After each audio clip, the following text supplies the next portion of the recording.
kapanahunan ng kadiliman, marahil ay maraming nuturusan. Maraming natatili, ngunit napapahamak. Oo, nalilahang takot at pagiging nagtiis. Hihintayin ko ang araw na itong lahat ay lilipas, malayo sa kabiguan at pang-aapi.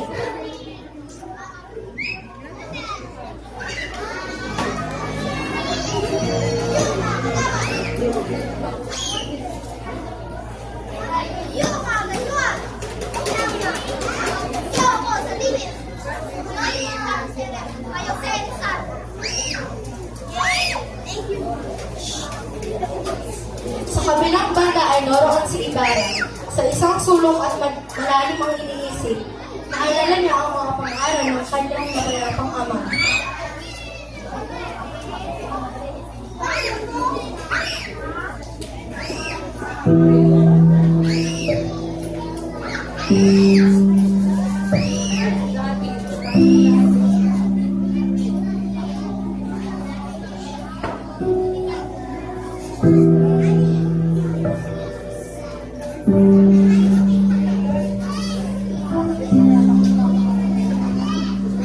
Sa modernong panahon ay mayroong isang dalaga ng nanang Clyde.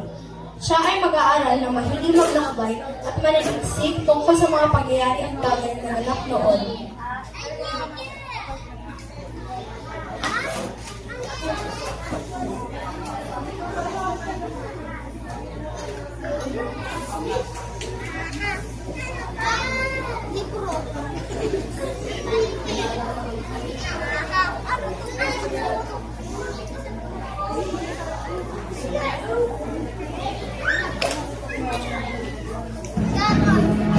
Sa kabilang banda ay nawalan ng malay si Clyde. Pagkalipas ng ilang minuto ay bumalik ang kanyang uliraw.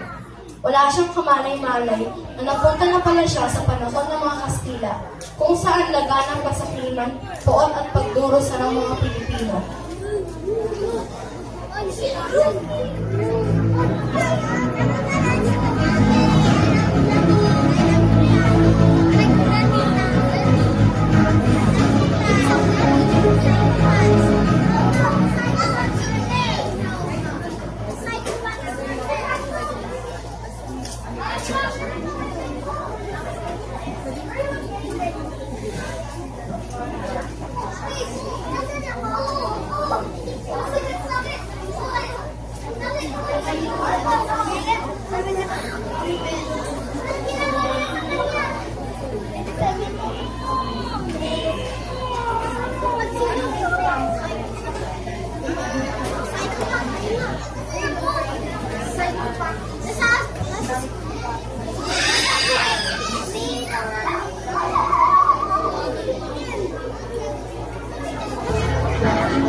Nakikita sina Kapitan Tiago at Ibarra kung saan ipapakilala siya sa isang malaking pagtitipon kasama sina Padre Damaso at ang mga ibang esposo.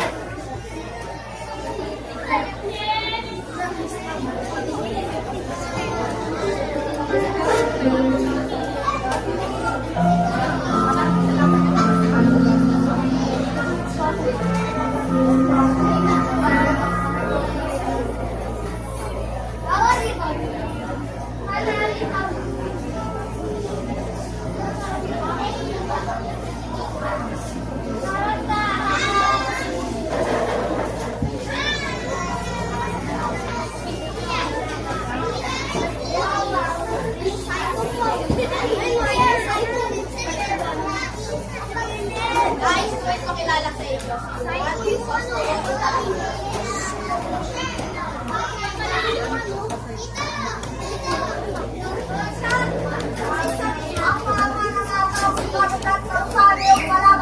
Kain nyo!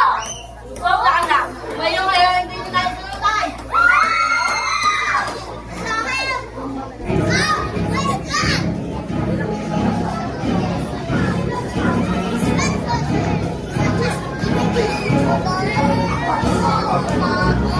Kaninong panig ang mawawagi? Kalayaan o kamatayan? Dahil sa pangyayaring ito, muli pa kaya makikita ang dalawang magkasintahan? Ating tunghayan sa susunod na tagpo.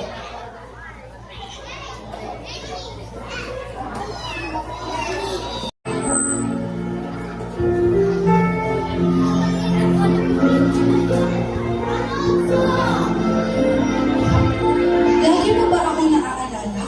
O sadyang naging makakalimutin ka na dahil sa mga magagandang dilan na nakilala mo sa iyong paglalakbay? Paano kita malilimutan? Dahil ang tinig mo ay narinig ko sa maging bulat na kanila. Inuusad ko lagi ang iyong pangalan kahit saan daw ako makakapal. Nagparusa ka ang pinag-kaya sa aking pagpuso na nagsabi ako na ngunit di pa naman. Nakalimut ako sa aking tungkol. Kailangan ko lang ako magmamahal sa sandali ko dahil hindi nakakaya pag-alis ko.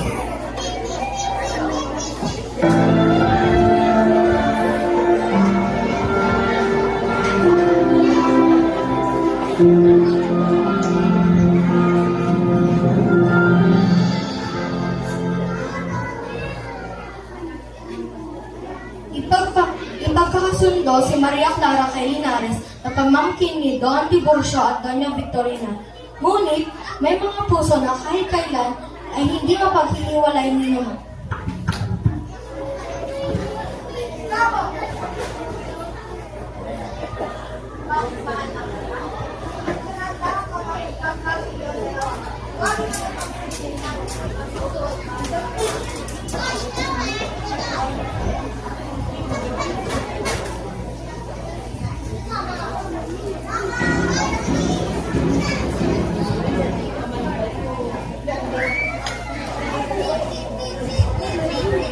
Magandang araw, mahal ko sila.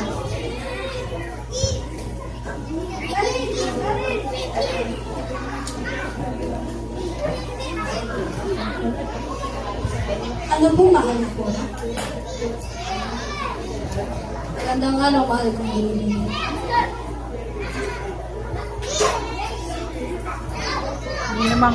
Ito na ang tamang panahon ipagkasundo ang dalawa.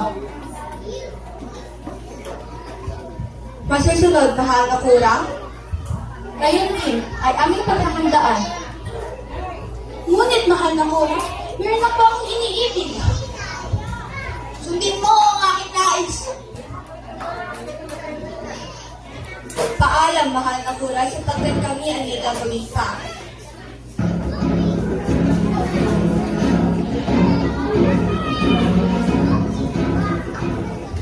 Paalam na rin, Tiago. Hanggang sa muli.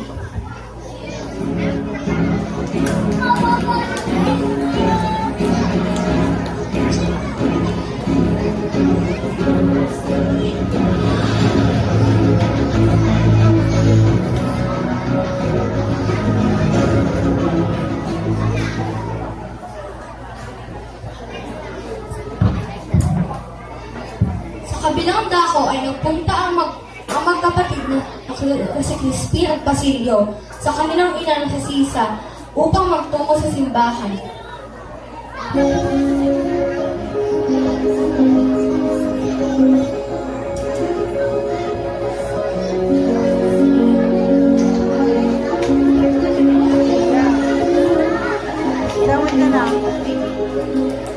Nanay, pwede po kami pumunta sa sinima kapatid ko.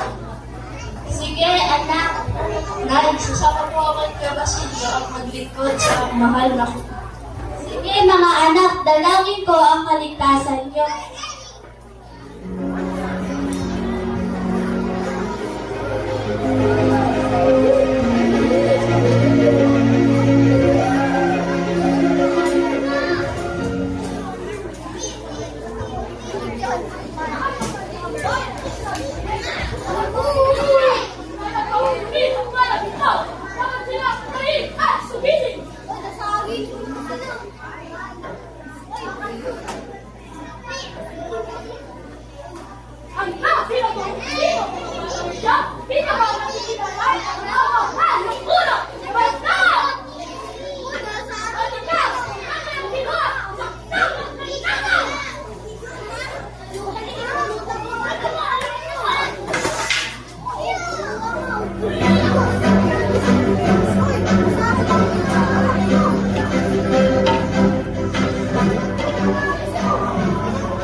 Tulungan niyo ako.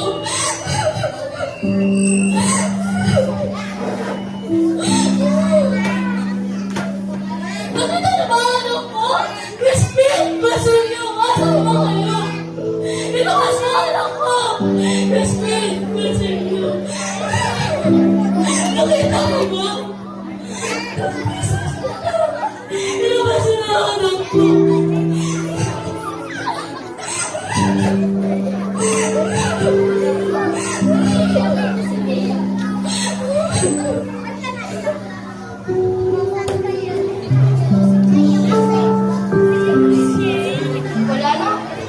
Wala nang sasakit pa sa hinagpis ng isang ina na nawalan ng dalawang anak. Pusong sugatan ay hindi maghihinog kailan pa man.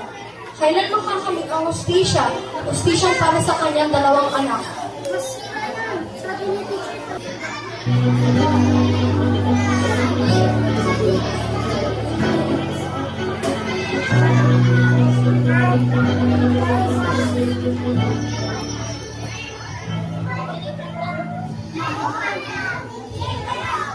Hay nako, ang dami naman ng mga tao, napakagulo, ang iingay. Oh, kayong mga hampas lupang Indio, hindi ba kayo magbibigay galang sa akin? Ako ba ay hindi ninyo nakikilala? Ako si Doña Victorina de los Reyes de Espadanya. Tignan ninyo ang koloreta sa aking mukha at aking magagara at mahabang suotan na tila para lamang sa isang mestiza. Kaya kayong mga inyong sinitim ng Aita, igalang ninyo ako.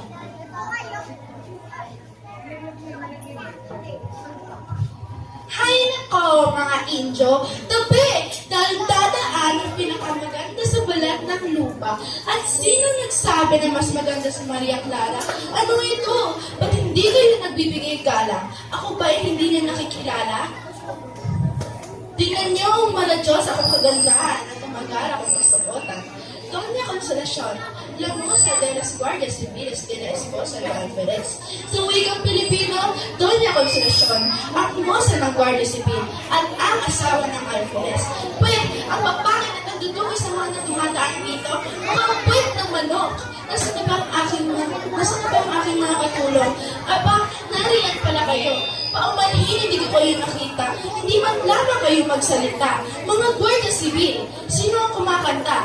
Si ano? Si Sisa? Si Sisa. Yung baliw. Okay lang. At least, mas maganda pa rin ako kay Doña Victorina.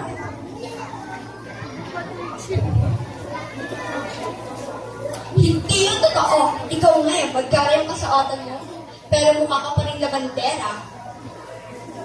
Ngunit, hindi lamang ako nag-asawa ng doktor para lang yumaman.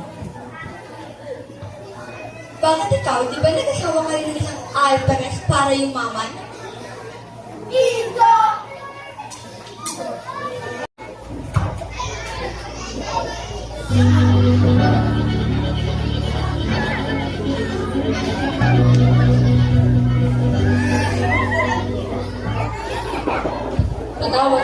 Patawad kami ng Tiago ba? Bayan ng San Diego, bumitin na ang isang linggo na makita sila sa huling pagkakataon. Nakalungkot naman. Kalit dito tawagin ko.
ka. Nag-aaral din na ako sa kanyang kalagayan. Patawad pero patay na si Ibar. Ah, ano? Hindi yan totoo. Bawiin mo ang iyong sinabi. Hindi yan totoo. Hindi yan totoo. Hindi yan totoo.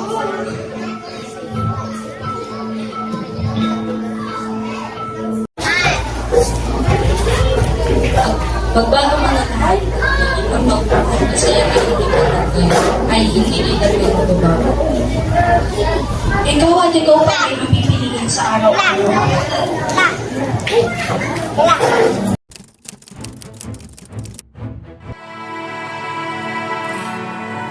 Kailan kaya patatapos ang gulo?